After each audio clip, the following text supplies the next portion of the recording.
Hello दोस्तों, स्वागत है आप सभी का आपके अपने परिवार मैथ्स वाटिका में।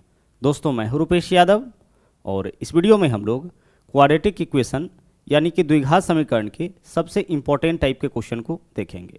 और हाँ, अगर आप हमारे साथ पेड बैच में जुड़ना चाहते हैं तो इसके लिए आपको प्ले स्टोर से मैथ्स वाटिका एप्लीकेशन को डाउनलोड करना होगा। उस एप्लीकेशन के ऊपर 350 रुपये में आपको कंप्लीट मैथमेटिक्स और 350 में कंप्लीट रीजनिंग कराया जाएगा। तो आइए शुरू करते हैं आज के क्लास को। देखिएगा, पहला क्वेश्चन आपके सामने है और बिल्कुल बेसिक क्वेश्चन है और इसी क्वेश्चन के माध्यम से हम लोग इस टाइप के सभी क्वेश्चन के बनाने के तरीके को सीखेंगे। सबसे पहले हम लोग यह देखते हैं कि द्विघात समीकरण हम लोग बोलेंगे किसको। तो अगर कोई equation ax² plus bx plus c बराबर 0 इस फॉर्म में है तो वह आपका कहलाएगा द्विघात समीकरण। और अगर कोई इक्वेशन द्विघात समीकरण है यानी इस फॉर्म में है तो वहाँ पे जो x² के गुना में वैल्यू होगा वह आपका कहलाएगा a का मान, जो x के गुना में होगा वह कहलाएगा b का मान, और जो कांस्टेंट होगा यानी जिसके साथ xy लगा हुआ नहीं रहेगा वह आपका कहलाएगा c का मान। बहुत ही अच्छी तरीके से समझिएगा चिन्हों के साथ, ठीक है। यह पार्ट आपका यहाँ पे रहे या यहाँ पे रहे, जो x² के गुना में होगा वही आपका किसका मान होगा, a का मान होगा। जैसे यहाँ पे देखिए चारों का चारों जो इक्वेशन है, जो ऑप्शन में चारों इक्वेशन दिया गया है सबका सब द्विघात समीकरण है। अगर हम इस वाले इक्वेशन की बात करें तो इस इक्वेशन के हिसाब से a का वैल्यू सोचिए जरा सा क्या होगा सर, जो x² के गुना में होगा, जो x² का कॉफिशिएंट होगा। तो x² का कॉफिशिएंट कुछ भी नहीं है मतलब 1 है, तो इस इक्वेशन में a का मान 1 हो जाएगा। b का मान क्या होगा, जो x के गुना में होगा, तो x के गुना में -3 है तो b का मान -3 हो जाएगा। और c क्या होगा, c का मान जो कांस्टेंट होगा जिसके साथ x लगा हुआ नहीं होगा। तो अगर हम इस इक्वेशन की बात करें तो इसमें a का मान 1, b का मान -3 और c का मान क्या होगा, c का मान 6 हो जाएगा। अगर हम इस वाले इक्वेशन की बात करें तो इस इक्वेशन में देख लीजिए a का मान क्या होगा, x² का कॉफिशिएंट कुछ भी नहीं है मतलब 1 होगा, b का मान कितना होगा -6 होगा, और c का मान क्या होगा, c का मान 3 हो जाएगा। तो एक तो आपका हो गया इक्वेशन की क्वाड्रेटिक इक्वेशन हम लोग बोलेंगे किसको, तो इस फॉर्म में अगर कोई इक्वेशन होगा तो वह आपका क्वाड्रेटिक इक्वेशन कहलाएगा। अब अगर किसी भी क्वाड्रेटिक इक्वेशन को आप सोल्व करते हैं, जैसे यहाँ पे देखिए यहाँ जो इक्वेशन दिया गया है इसको सोल्व करिएगा तो इसका 2 सॉल्यूशन आएगा। सॉल्यूशन क्या कहलाता है, इसको सोल्व करने पर जो x का वैल्यू आएगा वही सॉल्यूशन कहलाता है, ठीक है। तो क्वाड्रेटिक इक्वेशन है तो इसमें अधिकतम हलों की संख्या कितना होगा, 2 होगा।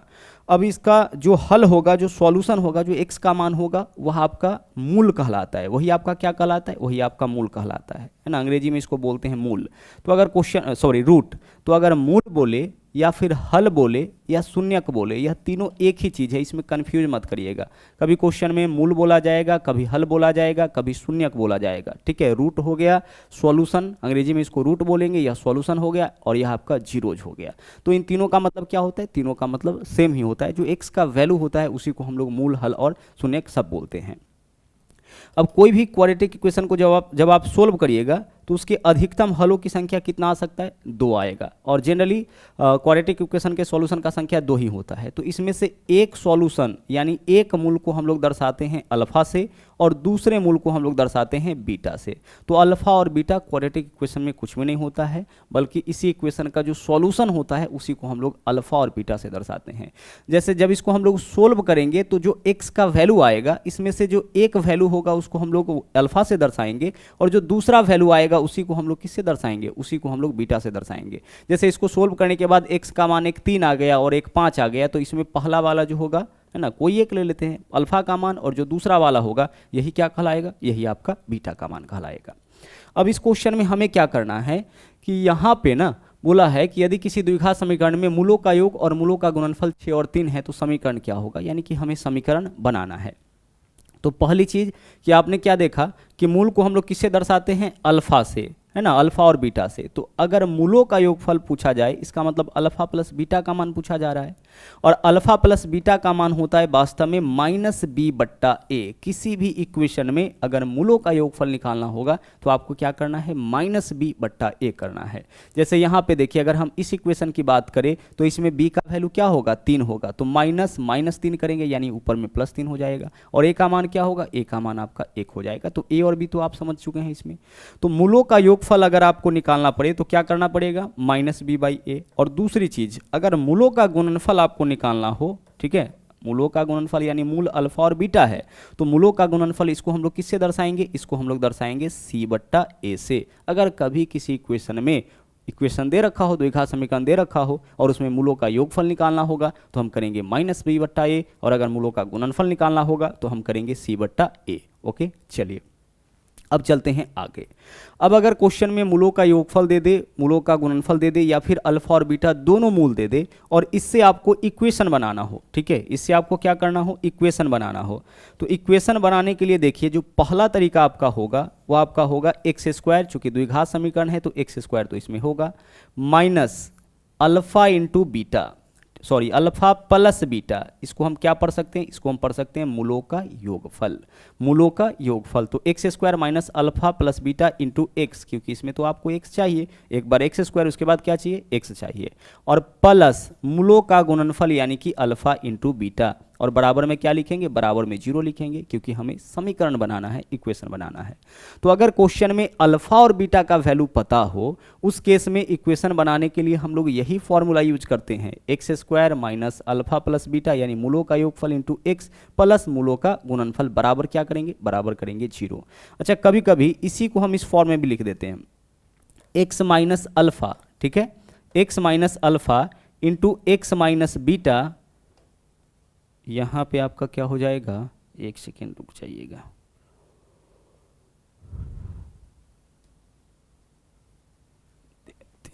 आ जाइए, चलिए x माइनस आपका क्या था यहाँ पे, x माइनस आपका यहाँ पे अल्फा है, दूसरा आपका क्या होगा, दूसरा आपका हो जाएगा x माइनस बीटा। इसी चीज को हम इस फॉर्म में भी लिख सकते हैं, बराबर क्या होगा, बराबर 0 हो जाएगा। तो कभी कभी क्वेश्चन में आपको इक्वेशन बनाने के लिए बोला जाएगा, लेकिन इक्वेशन इस फॉर्म में होगा, ठीक है, इक्वेशन आपका इस फॉर्म में रहेगा। तो हम क्या करेंगे, हम इस तरीके से भी इक्वेशन बना सकते हैं, इसी को जब आप तोड़िएगा ना तो यह आपका इस फॉर्म में आ जाएगा, यह कोई अलग से नहीं है। और इसको हम ऐसे भी लिख सकते हैं, ठीक है, x² minus alpha plus beta का मतलब क्या होता है, अल्फा प्लस बीटा का मतलब होता है मूलों का योग, तो हम लिख सकते हैं मूलों का योग, ठीक है, मूलों का क्या लिखेंगे हम लोग, मूलों का योग लिखेंगे, सम ऑफ रूट्स हो जाएगा, इंटू x, मूलों के योग में के साथ गुना में क्या रहेगा, x रहेगा, और प्लस आगे क्या लिखेंगे, आगे हम लोग लिखेंगे मूलों का गुणनफल, मूलों का गुणनफल। तो यहाँ पे जो तीनों चीज लिखा गया है, तीनों आपका सेम ही है, कोई डिफरेंट नहीं है, तीनों आपका सेम ही चीज है, बस इसको अलग अलग तरीके से लिखा गया है। देख लीजिए, x² minus alpha plus beta यानी कि मूलों का योग ही तो है, into x plus alpha into beta मतलब मूलों का गुणनफल है। तो इक्वेशन बनाने का यही आपके पास तरीका है, जब भी इक्वेशन में मूल दे रखा हो, ठीक है, तो हम लोग इसी फॉर्मूला का उपयोग करके आसानी से इक्वेशन बना सकते हैं। अब लगभग सभी क्वेश्चन आपका इसी टाइप का है, तो ध्यान से इसको समझ लीजिए। अब पहला क्वेश्चन देखिएगा, यहाँ पे क्या है, बोला है यदि किसी द्विघात समीकरण में मूलों का योग, अच्छा मूलों का योग दे रखा है, मूलों का योग कितना है 6 और गुणनफल कितना है 3, तो मूलों का योग कहने का मतलब कि अल्फा प्लस बीटा का वैल्यू दे रखा है 6, ठीक है, और मूलों का गुणनफल यानी कि अल्फा इंटू बीटा का वैल्यू क्या दे रखा है आपका, अल्फा इंटू बीटा का वैल्यू दे रखा है 3, और हमें क्या बनाना है, समीकरण बनाना है। बना लीजिए, बहुत ही आसानी से बना सकते हैं। क्या करेंगे, सबसे पहले हम लिखेंगे x² minus alpha plus beta यानी कि मूलों का योग, जिसका वैल्यू क्या दे रखा है, ऑलरेडी 6 दे रखा है, और साथ में इसके गुणा में क्या रहेगा, x रहेगा। आगे देखिए प्लस अल्फा इंटू बीटा, तो अल्फा इंटू बीटा का वैल्यू क्या है 3 बराबर 0। यही आपका इक्वेशन हो जाएगा, जिसके मूलों का योगफल 6 होगा और गुणनफल 3 होगा। तो x² माइनस 6x प्लस 3 विकल्प ए जो है यही आपका इस क्वेश्चन का सही आंसर हो जाएगा, ठीक है। इस बार इस क्वेश्चन में मूल नहीं दिया है, यह आपका मूल नहीं है, क्या है, मूलों का यह योगफल है और यह आपका मूलों का गुणनफल है। आगे चलते हैं, अगले क्वेश्चन में आइए। यहाँ बोला है कि यदि एक द्विघात समीकरण के मूलों का योग और साथ ही गुणनफल 9 है, कहने का मतलब कि यहाँ पे जो समीकरण है द्विघात समीकरण, इसमें मूलों का योगफल भी 9 है और मूलों का गुणनफल भी 9 है, तो समीकरण क्या होगा, आसानी से बना सकते हैं। सबसे पहले हम क्या लिखेंगे, x² माइनस मूलों का योगफल, तो मूलों का योगफल कितना है 9 और इसके साथ गुना में क्या रहेगा x, और प्लस क्या लिखना है, मूलों का गुणनफल, तो मूलों का गुणनफल क्या है 9 बराबर में वैल्यू क्या होगा 0।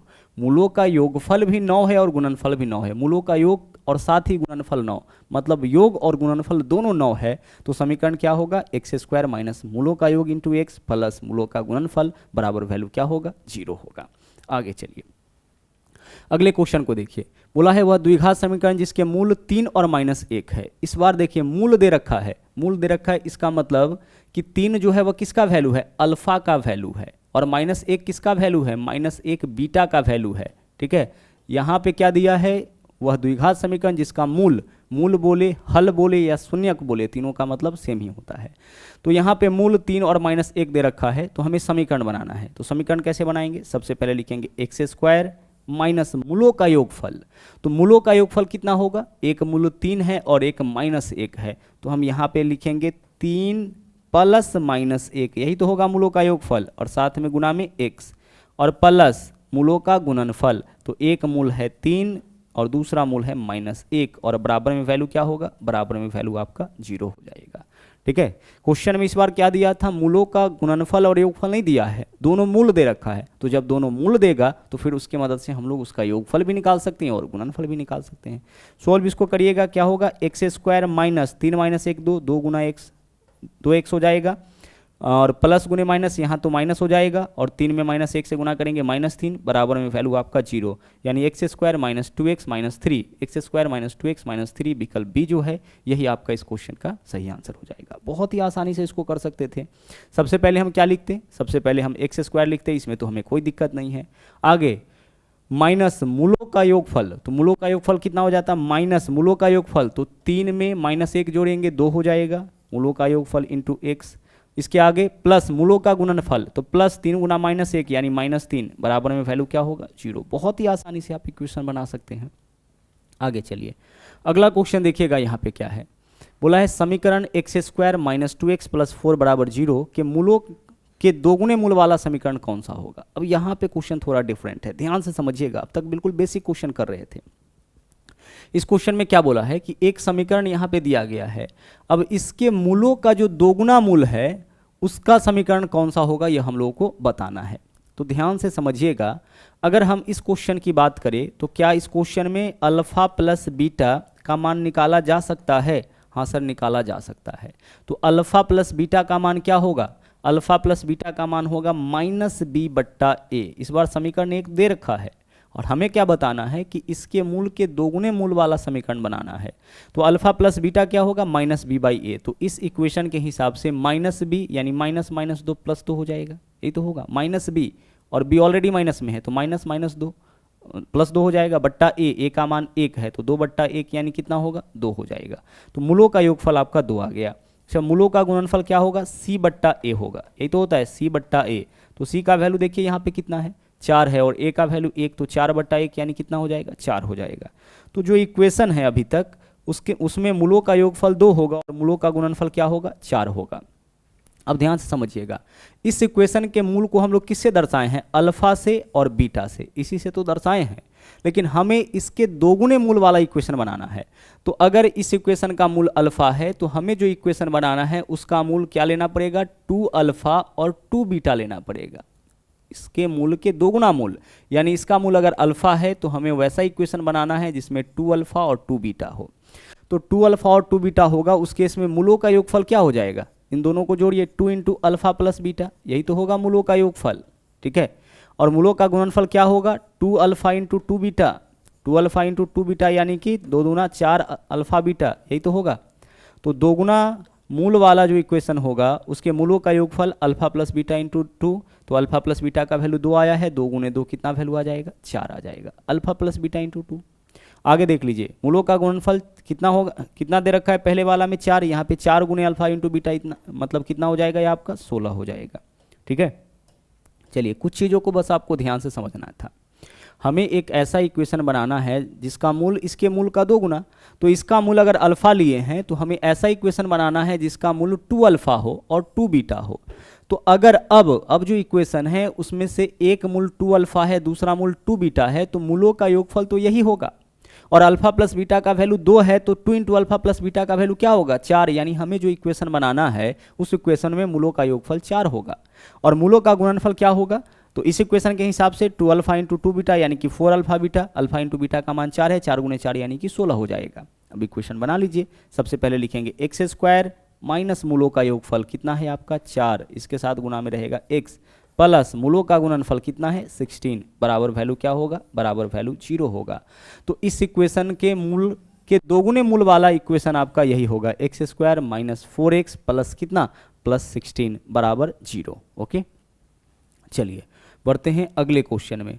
अगला देख लीजिए क्वेश्चन क्या है, नंबर 5। बोला है निम्नलिखित में से कौन सा द्विघात समीकरण ऐसा है जिसका मूल द्विघात समीकरण 2x square minus 3x plus 4 बराबर 0 मूलों के व्युत्क्रम है। अच्छा, इसके व्युत्क्रम, एक ऐसा इक्वेशन बनाना है जिसका मूल इसके मूल के व्युत्क्रम के बराबर है। ठीक है, तो सबसे पहले इसमें आप बताइए कि अगर हम इस इक्वेशन की बात करें तो इस इक्वेशन में क्या अल्फा प्लस बीटा का मान निकाल सकते हैं आप? हाँ सर, अल्फा प्लस बीटा का मान निकाल सकते हैं, minus b by a, minus b, तो बी के जगह माइनस माइनस 3 यानी प्लस का 3 बट्टा ए का मान कितना है 2, 3 बट्टा 2 हो गया अल्फा प्लस बीटा का मान। अच्छा, अल्फा इंटू बीटा का मान बताइए क्या होगा? सर अल्फा इंटू बीटा का मान सी बाई ए होगा, तो सी का मान -4 बट्टा 2 यानी कि -2 हो जाएगा। तो इस वाले इक्वेशन के हिसाब से जो मूलों का योगफल होगा वह 3 बट्टा 2 होगा और मूलों का गुणनफल -2 हो जाएगा। लेकिन हमें बताना है, क्वेश्चन क्या है कि निम्नलिखित में से कौन सा द्विघात समीकरण ऐसा है जिसका मूल द्विघात समीकरण यहाँ जो दे रखा है उसके व्युत्क्रम है। ठीक है, अब इसके व्युत्क्रम मूल जो लेना है, हमें क्या लेना है, इसके व्युत्क्रम। तो अब जो मूल होगा वह क्या हो जाएगा, 1 बट्टा अल्फा, यहाँ पे मूल अल्फा है तो जो नया इक्वेशन हमें बनाना है उसका मूल 1 बट्टा अल्फा और 1 बट्टा बीटा लेना है, क्योंकि व्युत्क्रम तो एक मूल अल्फा होता है तो अल्फा का व्युत्क्रम 1 बट्टा अल्फा होगा और बीटा का व्युत्क्रम 1 बट्टा बीटा होगा। तो जिसका मूल 1 बट्टा अल्फा और 1 बट्टा बीटा होगा, इसके मूलों का योगफल सोचिए क्या होगा, मूलों का योगफल, तो इसको जोड़ लीजिए 1 बट्टा अल्फा प्लस 1 बट्टा बीटा। जब आप इसको जोड़िएगा तो क्या आएगा, अल्फा प्लस बीटा बट्टा अल्फा इंटू बीटा, या क्या हो जाएगा, मूलों का योगफल। गुणनफल क्या होगा, 1 बट्टा अल्फा इंटू 1 बट्टा बीटा, गुणा करिएगा क्या हो जाएगा, 1 बट्टा अल्फा इंटू बीटा। जो वैल्यू है यहाँ पे रख दीजिए, अल्फा प्लस बीटा का मान कितना है, अल्फा प्लस बीटा का मान 3 बट्टा 2 है। ठीक है, और बट्टा यहाँ पे क्या है आपका, अल्फा इंटू बीटा, इसका मान क्या है, -2 है। माइनस का चिन्ह कभी नीचे नहीं रहता है तो कहाँ जाएगा, ऊपर जाएगा। जब इसको सोल्व करेंगे तो कितना आ जाएगा, -3 बट्टा 4 आ जाएगा, क्योंकि -2 के बट्टा में कुछ नहीं है 1, तो क्रॉस मल्टीप्लाई करेंगे 2 नीचे ही आएगा, -3 बट्टा 4 हो जाएगा। 1 बट्टा अल्फा इंटू बीटा, 1 बट्टा अल्फा इंटू बीटा का वैल्यू क्या है, -2, तो माइनस नीचे नहीं रहेगा, ऊपर लिखिए -1 बट्टा 2। तो इसका जो व्युत्क्रम होगा उसमें मूलों का योगफल -3 बट्टा 4 आ जाएगा और मूलों का गुणनफल -1 बट्टा 2 आ जाएगा। अब आप समीकरण बना लीजिए जिसमें मूलों का योगफल -3 बट्टा 4 है और गुणनफल -1 बट्टा 2 है। तो समीकरण क्या बनेगा, एक्स स्क्वायर माइनस मूलों का योगफल, तो यहाँ पे मूलों का जो योगफल है ऑलरेडी माइनस में है तो प्लस कर दीजिए, 3 बट्टा 4 इंटू क्या हो जाएगा, एक्स प्लस मूलों का गुणनफल, तो यहाँ माइनस के साथ है तो -1 बट्टा 2 बराबर वैल्यू क्या आएगा, बराबर वैल्यू आपका 0 आ जाएगा। अब हमें क्या करना है, यहाँ पे आपको लेना पड़ेगा एलसीएम। ठीक है, बट्टा में अगर कभी वैल्यू आ जाए तो एलसीएम ले लीजिए। एलसीएम क्या हो जाएगा, 4 से एक्स स्क्वायर में सीधे गुना होगा क्योंकि इसके बट्टा में कुछ नहीं था, तो 4x स्क्वायर, इससे यह कट जाएगा, यहाँ 3 बचेगा तो 3x, 2 दूना 4, तो यहाँ पे क्या होगा 2 बराबर वैल्यू क्या होगा 0। क्रॉस मल्टीप्लाई करेंगे 4 से 0 में गुना कितना हो जाएगा आपका, 0 हो जाएगा। यानी फाइनली इक्वेशन हमारा क्या आया, 4x स्क्वायर, ठीक है, प्लस 3x इसके अलावा -2 बराबर 0। फाइनल जो हमारा इक्वेशन आया यही आया। तो यहाँ पे जो इक्वेशन आपका दे रखा है उसके व्युत्क्रम जो इक्वेशन होगा, मूल होगा, यहाँ पे जो समीकरण दे रखा है इसके मूल के व्युत्क्रम मूल का इक्वेशन यही होगा, 4x square plus 3x minus कितना, -2 बराबर 0। ठीक है, कौन से ऑप्शन में है, 4x स्क्वायर प्लस 3x, विकल्प बी में है, तो विकल्प बी जो है यही आपका इस क्वेश्चन का सही आंसर हो जाएगा। आगे चलिए अगला क्वेश्चन देखिएगा, नंबर 6। बोला है एक द्विघात समीकरण का एक मूल 2 + √5 है। तो कभी भी अगर मूल इस फॉर्म में देना, तो एक मूल अगर 2 + √5 है तो दूसरा मूल आप खुद से ले लीजिएगा, 2 + √5 इस फॉर्म में रहे ना, तो दूसरा मूल जो इसका होता है केवल बीच का चिन्ह बदल दीजिए, 2 माइनस क्या हो जाएगा √5, और हमेशा जो चिन्ह बदलिएगा ना उस पार्ट का बदलिएगा जिसमें रूट लगा हुआ है। अगर मान लीजिए कि √5 + 2 भी बोलता तो हम रूट वाले पार्ट का ही चिन्ह बदलते। तो हमेशा क्या करना है, जब इस फॉर्म में आपका इस फॉर्म में दे मूल, तो एक मूल अगर इस फॉर्म में है तो इसका जो दूसरा मूल होगा केवल बीच का चिन्ह बदलिएगा तो निकल जाएगा। अब इसके हिसाब से सोचिए जरा सा कि अल्फा प्लस बीटा यानी मूलों का योगफल क्या हो जाएगा, तो इन दोनों वैल्यू को जोड़ लीजिए, 2 + √5 2 - √5 जोड़िएगा 4 हो जाएगा, क्योंकि प्लस का √5 माइनस का √5 कैंसिल। अल्फा इंटू बीटा का मान क्या होगा, अल्फा इंटू बीटा का मान -1 हो जाएगा। क्यों -1 होगा? क्योंकि अल्फा का वैल्यू है 2 + √5 और बीटा का वैल्यू क्या है आपका? बीटा का वैल्यू है 2 - √5। इस दोनों को गुना करिएगा, फॉर्म क्या बनेगा? a + b × a - b। a square 2 का स्क्वायर 4 -b स्क्वायर √5 का स्क्वायर 5, 4 में से 5 माइनस करेंगे -1 हो जाएगा। तो हमें इसके अनुसार से एक मूल अगर इतना है तो दूसरा मूल यह होगा। मूलों का योगफल पता हो गया, मूलों का गुणनफल पता हो गया। समीकरण बनाना है, बना दीजिए। x² माइनस मूलों का योगफल कितना है आपका? 4, साथ में गुना में x प्लस मूलों का गुणनफल। मूलों का गुणनफल कितना है? -1 प्लस -1 यानी -1 रह जाएगा, बराबर क्या लिखेंगे? 0। तो जब हमें अल्फा प्लस बीटा का मान पता है, अल्फा इंटू बीटा का मान पता है, तो फिर हमें इक्वेशन बनाने में कोई दिक्कत नहीं होगी। ठीक है, चलिए। तो यह था आपका इस टाइप का आखिरी क्वेश्चन। और हाँ, अगर आप हमारे चैनल पर नए हैं तो इस चैनल को सब्सक्राइब जरूर करें, इसके अलावा लाइक और शेयर करते रहें। तो मिलते हैं अगले वीडियो में फिर से एक नए कॉन्सेप्ट के साथ। थैंक यू, जय हिंद।